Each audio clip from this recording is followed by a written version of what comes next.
Stella Lilly with Fight for Zero, where we're fighting for zero pollutants in the air, water, and soil. I'm here with Dr. Coker. He's a part of the University of Florida, the research team that's doing this 3-year study in Brevard County. And I'd love for you guys to get to know him and for you to introduce yourself to everyone in the community and tell them a little bit more about this 3-year study. Great, outstanding. Well, thank you, Stell, for inviting me for this talk. So I'm kind of representing a large group of a group of researchers from the University of Florida. I'm just part of the team, and Stell is part of the team. And really, the reason why we're reaching out to you is people in the community are literally part of the team. That's really what we're striving for with this. And so I want to make this a little bit conversational with Stell at some point, but I do want to bring out highlight a few points about kind of big picture of what why we're doing this, and then drill down into some of the community engagement plan that we got going on. So Stell, do you want me to just kind of jump right in? And yes, we would love to hear a little bit more, and then I would really like to have a conversation with the community about the community engagement, because it's going to take a lot of everybody's input and help. So yeah, let's hear more about it. For sure, yeah. So this EPA project, this project is funded by the EPA, right? And so, let me tell you about a little bit who I am first. That way, you know why I'm doing this. So, I'm an assistant professor at the University of Florida, and so I'm an environmental epidemiologist. And so, in the COVID era, we've all learned what an epidemiologist is, right? The epidemiologists are people who study the distribution of diseases in population, what's causing diseases. And then there's a certain subset called an environmental epidemiologist. And so I look at environmental pollution. And when people come in are exposed to environmental pollution, you know, through air, water, soil, food, whatever it may be, what are those health effects? Are there any health effects? Who's affected? Where are they affected? These are the questions that environmental epidemiologists dig into. And so that's what I spend a lot of my time doing. And it's incredible. So and I love what I do, and I encourage more people to get into the field, but that's for a discussion for another day. So I'm part of a team from the University of Florida. It's a pretty diverse, multidisciplinary team. So myself, an environmental epidemiologist. The project leader is an environmental engineer at the University of Florida, Dr. Catherine DeLees. We have an environmental chemist, one of the top experts in the world, John Bowden. You know, in terms of measuring PFAS and other chemical contaminants in water, in you know, animals, those sorts of things. He's really talented at that. We have geochemists on the team, and we have environmental risk modelers on the team. So Antar Preet is a really talented individual. So really multidisciplinary team trying to look at the issues of PFAS contamination in Brevard County. Okay, so we're really bringing some kind of diverse people to the fore here to address this. So now that you know who I am and who I'm kind of representing here, you know, this project, like I mentioned, is funded by the EPA. So last year there was the opportunity the EPA is really interested in kind of building community resilience in the face of a changing environment related, you know, climate change is a factor, right? Natural disasters are occurring at kind of, you know, pretty frequent levels. And in that process, we have all these contaminated sites in the country, including in Florida, as you all are aware. And, you know, how might communities be impacted in the context of a changing environment, natural disasters, and can we help communities build resilience in the face of those kind of challenges? And in addition, you might have some communities that are particularly vulnerable, whether it's age or socioeconomic status or where they live. You know, they can be particularly vulnerable. And so the EPA is funding about 5 different projects around the country. So it's not just us here in Florida. There's you know, there's folks in California, there's folks in Texas, you know, there's folks in North Carolina, doing somewhat similar kind of work. And we're just one of 5, right? Yeah. So we have been funded to focus on Brevard County, and our project has 3 main objectives. So remember what I said. This is all about natural disasters, dealing with a changing environment, and chemical contamination, right? Contaminated sites, and how vulnerable populations might be impacted, and whether or not these populations can build resiliency, right? If that's what we're going after. So our project really has 3 objectives. First of all, we want to identify exposure pathways for PFAS contaminants in Brevard County, and particularly those in vulnerable communities. And so when I say exposure pathways, that just means, how does a pollutant like PFAS come into somebody's body? That could be through the air, water, or soil, and through different types of routes of exposure. So we want to identify these pathways that are most relevant for Brevard County. And then another thing that's important for this study is we want to really characterize, or kind of paint a picture, as you might say, of what types of PFAS contaminants are out there. What are the range of concentrations? Are they really, really, really low levels? Are they at really, really high levels? And how does that vary spatially throughout the county in areas where we think PFAS might be? And in what types of environmental media? Is it predominantly in water? Is it predominant? What types of water bodies is it in? Is it in soil and sediment, or is it even in biologic media? So, like, is it in fish? Is a question we could look at.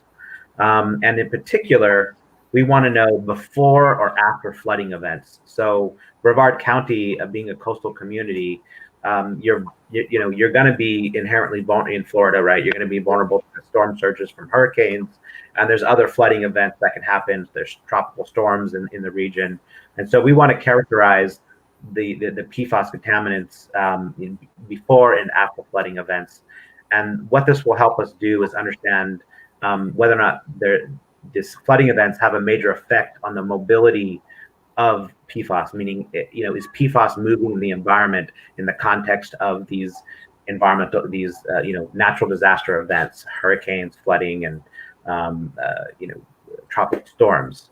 And then, so if we know these contaminants are moving, then that could shift people's exposure risk. And what I mean by exposure risk is, what is the chance that somebody's going to be exposed to PFAS?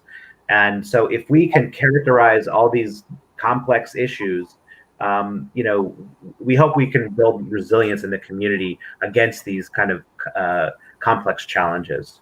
So with that being said, there's some specific research activities that I want to highlight, because I think this is the point where members of the community can start to be involved.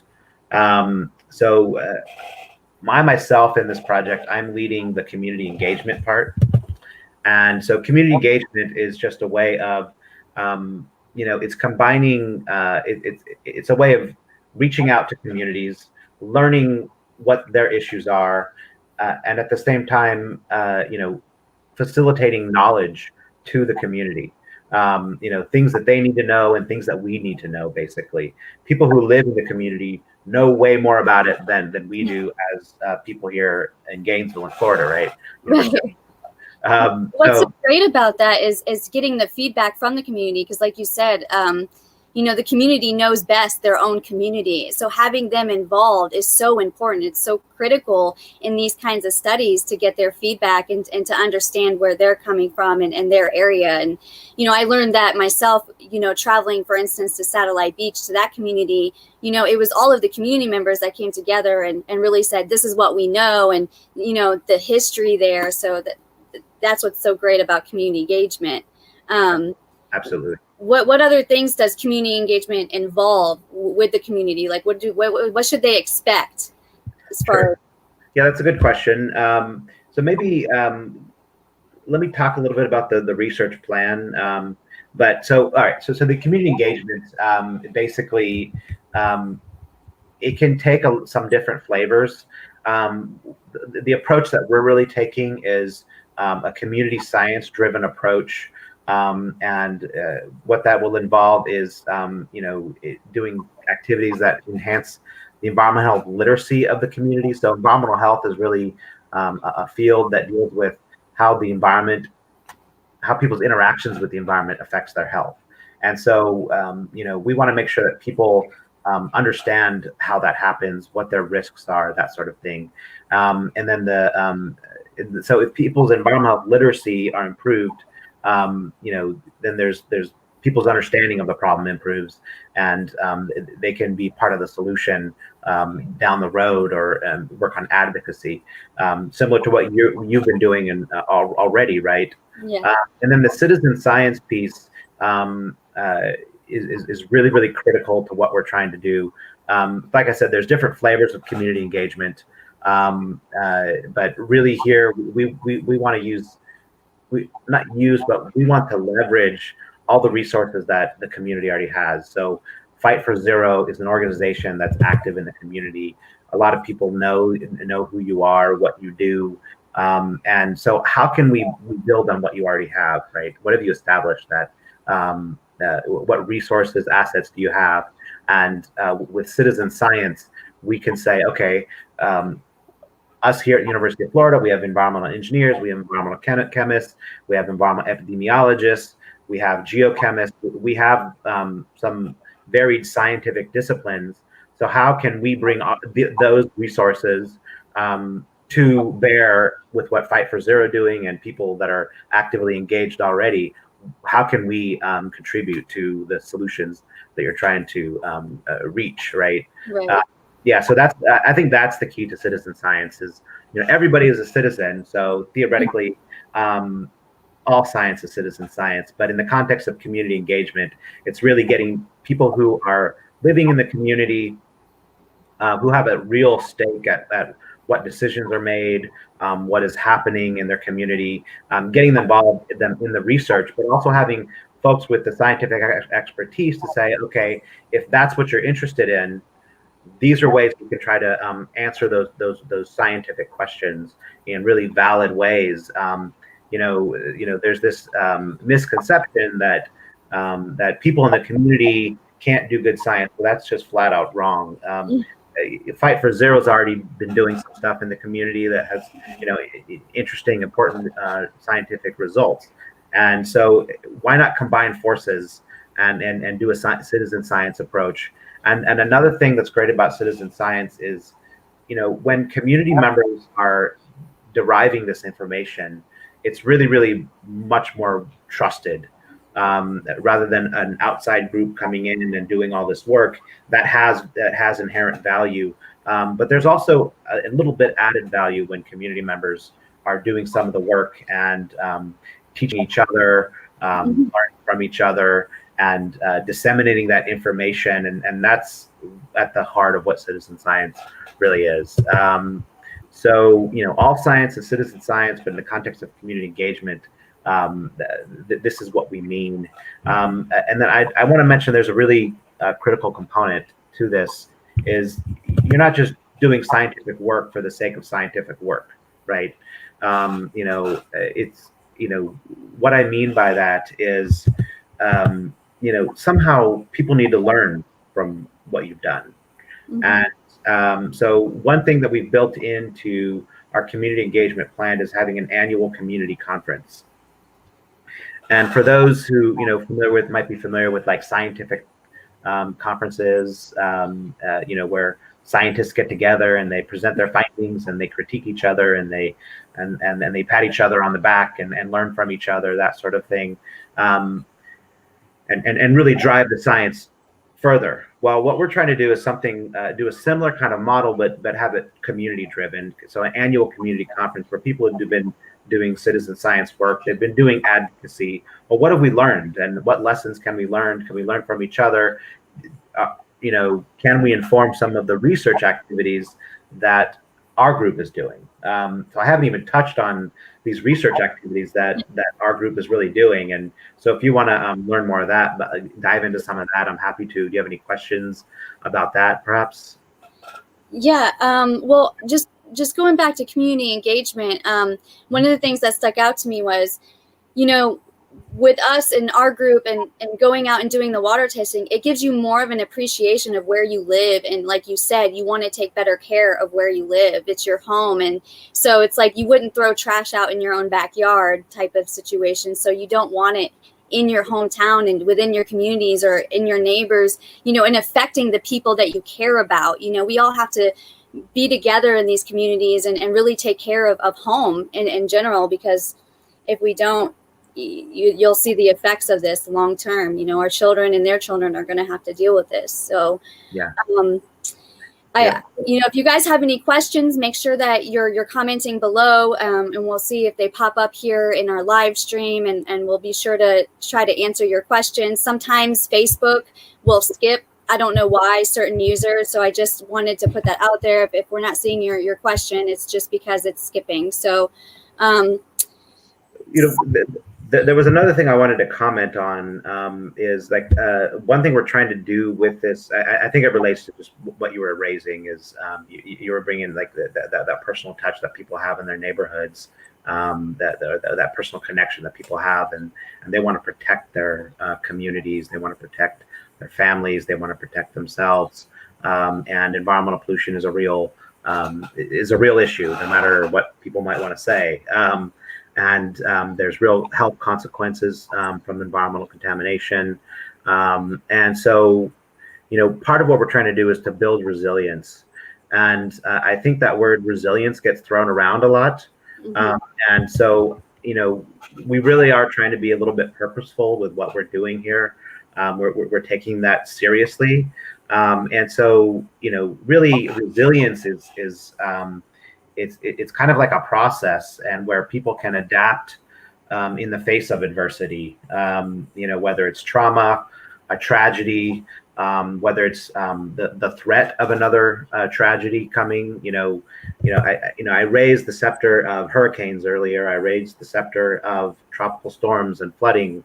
But people have dealt with tragedy. People have had, people have died from cancer. People have lost their homes from flooding. There's real world impacts, and this has caused stress in people, right? And it's just undoubtedly going to happen. And so, how can people adapt to those situations and in positive ways? And doing that is basically resilience. And so, what we're trying to do as it pertains to that is, what we believe is that if we have community-driven understanding, meaning the citizen science is driving our learning, then the community members are understanding the problem better. And if the community understands the problem better, they can come up with innovative solutions. And whether it's through policy advocacy, or whether it's from changing things on the ground, where they have more in their own sphere of influence. So that's really kind of the ultimate goal here.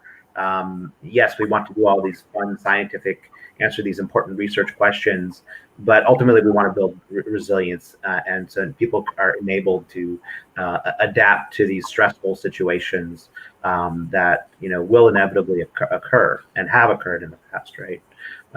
So that's kind of the ultimate goal, and I wanted to make sure that was kind of understood. Yeah. And I agree. Yes, no doubt. But you would ask me, the community engagement stuff. There are some specific activities that might be where, I don't know if there's any questions coming through, but people might be wondering, well, what can I do? How can I be a citizen scientist, or how can I engage with environmental health literacy and these sorts of things, or how to become a part of a community conference? I think where it starts is kind of understanding what our research activities are actually going to be, and seeing where you can fit in, whether it's citizen science. So I do want to touch on some of the research activities that we do at least have planned. So does that sound? Yeah, I think that would be great, because we have some questions coming through, and I think that might cover some of them. So somebody did ask about how do you determine what's safe? But that goes into a whole discussion of the EPA safety limit of 70 parts per trillion versus what each state decides to do. We have some states that have decided to go lower than that safety limit, and I know that the state of Florida has not set a safety limit yet. So I can't really speak on that because we don't have a safety limit. So they're going off of the EPA guidance of 70 parts per trillion. Sure. Yeah. So how do you decide what is safe? That's a really, really good question. Yeah. I probably won't have the most satisfying answer for that. Because that question of safe delves into, so you have an environmental concentration. How are people being exposed to it? Are people being exposed to it? That's the first question. If you're able to say yes, people are being exposed to that contaminant in the environment, then you say, okay, how are they being exposed? Is it through ingestion? Is it through skin contact? Is it through inhalation? What type of exposure are we dealing with? And that really determines how that pollutant will get, or that contaminant will contaminate somebody's body, really defines somebody's exposure. So unfortunately, it's a pretty complex process going on there, right? So let's say we've established that people are being exposed through their drinking water, which is, I think, which is what people tend to be quite concerned about, and justifiably so. So let's say that's the route of exposure. It's drinking water. So you set, the EPA has a hazard threshold, right? For PFAS, it may not be completely regulatory enforceable, right?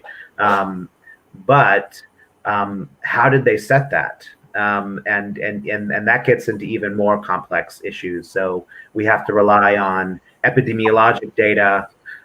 So people do research like me, where we study people, and we do observational work where we might measure PFAS in the blood, or we might measure PFAS in their drinking water, and we study if we're identifying these health effects in people.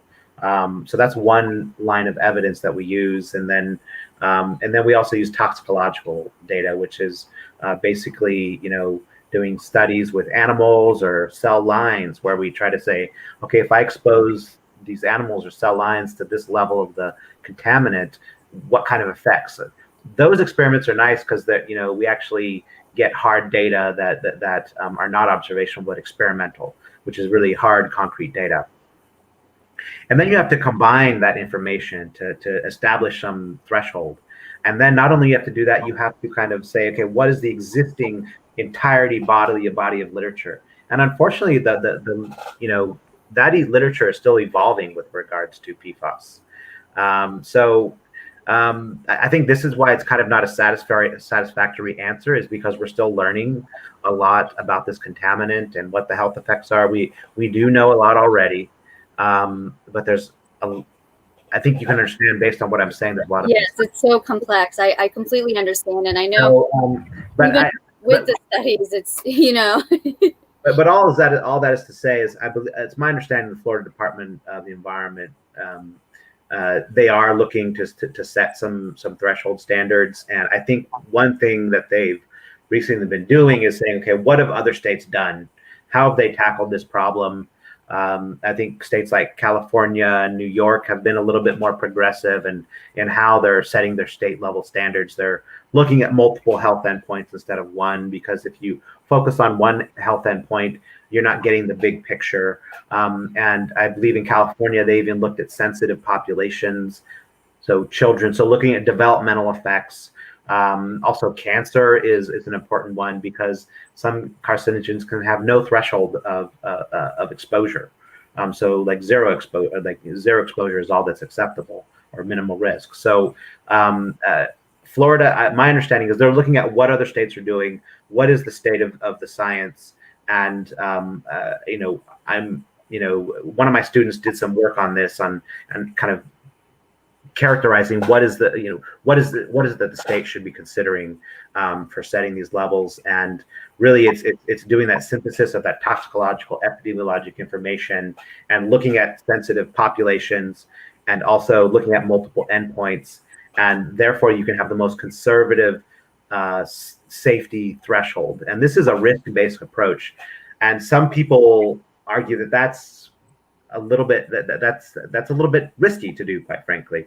And some people might advocate for the what is the approach where you just say, you know, if there's some risk, then the principle, it's escaping my mind right now, but what would you say is a sensitive population? Like, what are some examples of sensitive population? Great question. So a sensitive population is somebody who has a biologic susceptibility.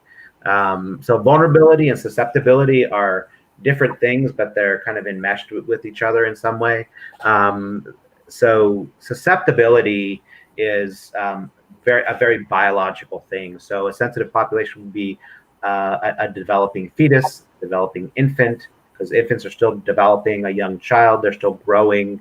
That would be a sensitive population. Also, older adults, elderly population can be considered a sensitive population because they often have reduced immunity because they're kind of on in age, and certain immune functions start to perform less effectively. They also often have comorbidities, so they might already have heart disease, and then you throw on that exposure to a chemical contaminant, and maybe they have diabetes. These comorbidities, and when you're older, you're at higher risk of these comorbidities. But then there's another biologic susceptibility, is just, if somebody has asthma, or if somebody has genetic predisposition for cancer, there's a gene environment interaction where that's another biologic susceptibility. And so vulnerability is different, and vulnerability is a really key issue for our study. Actually, is we want to identify vulnerable populations, and vulnerability is more of a kind of a social construct, and vulnerability comes in different flavors. But one type of vulnerability would be socioeconomic status. So people that are low socioeconomic status, they tend to live in homes that might be dilapidated. They might have mold in their home, right? So there's some exposure vulnerability. Vulnerability really gets into increased risk of exposure. And so low socioeconomic populations, it may be difficult. Let's say they live in a contaminated environment. They might not be able to afford to move out of that neighborhood where it's heavily contaminated, right? They might have less political pull in the community or state level, or different levels of government, to really get action to clean up their communities, right? So that's another form of vulnerability that's tied to socioeconomic status. And we can't get into all the different vulnerabilities, but we really are trying to. That's something I'm working on, is developing new approaches to identifying vulnerable populations that we want to identify and do some of our work in for this project specifically. Wow, you guys are doing some incredible work there, and we're so honored to be able to take part in this project and do community outreach here in Brevard County, and get these communities involved in a way that they can really connect with the issues, but also appreciate home a lot more, and just being able to teach them and bring them into what we've been doing as a team on Fight for Zero by getting these water samples and sending them off. I think it's going to be a really neat experience for a lot of people within the community. We always get people that say, how can I help? I really want to help, and they're very interested. So if you guys are watching this and you're interested in volunteering or helping, we did start a list, and if you want your name on the list, feel free to reach out. You can message me, email me, even text me. We'll go ahead and get you guys on the list for this project, and for the citizen scientist side of it. What do residents get to do to help with the study is a question. That's an exciting question. Good. I hope somebody would ask that. I think that was Jeff Dubitsky. Thank you, Jeff, for the question. So I think that will kind of takes us back to what are the research activities that we're actually doing. So we want to kind of detect PFAS contaminants in the environment, whether it's in people's drinking water, groundwater, soil, sediment, even fish. So if we want to identify PFAS in those environmental media. Those are points at where people can get involved and learn how to do the environmental sampling. We're going to have some trainings where people can actually learn our study protocols so that it's scientifically valid data. And one thing that's really important is being able to quickly collect samples. Let's say that there is a hurricane coming, and we're all the way here in Gainesville, right? It's not a terribly long drive, but it's an awfully long drive. And so having folks that are prepared and not putting themselves at risk, obviously, but people who can quickly grab a water sample from an established location is one way that people can help. Also, we're interested. People might be concerned about fish contamination, so that's one avenue we're thinking about pursuing. What are some creative ways that we can work with community members that who do fish and are interested in knowing if their fish is contaminated? That might be creative ways where people can work with people that they know, and what types of fish are people eating? What are people catching?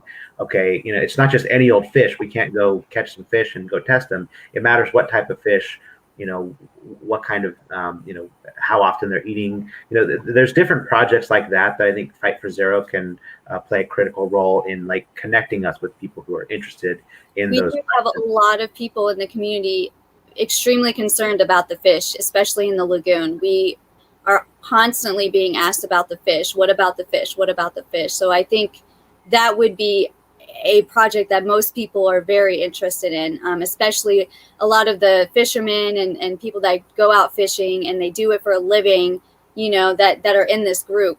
Yeah, I think sure. And here's another thing is, like, the fish question is a really interesting one. Somebody brought up the question of risk earlier. The fish one, I mean, fish have a real important health benefit. It's an excellent source of protein. In some cases, they have amino acids that are really, really important. And so we don't want people to stop eating fish, but there's a healthy way to eat fish that can avoid contaminants. And so if it turns out that PFAS is mostly in the blood and it's not in certain parts of the meat that people don't eat, it may well be safe, but we don't really know that until we get these fish samples and we're able to test them and evaluate, okay, where are these contaminants in the fish? Are they even there, right? And so that's one way that people can help. Certainly learning the environmental sampling. So one thing that we're actually doing, we plan on doing, and I want to let people know about is, pretty soon we're going to hit the ground running and we're going to start doing field sampling. We have folks that are developing protocols for that right now. And when we go out in the field to go collect our water samples, our soil samples, our sediment samples, whatever it may be, we plan on doing our own live streams, and people can see us collecting those samples in real time. We'll post them, make them available for people to see. We can even, use these as training videos. We can repurpose all this material, and we can really have some. We can do some remote trainings. We're in COVID right now, the pandemic, and that limits some of our engagement.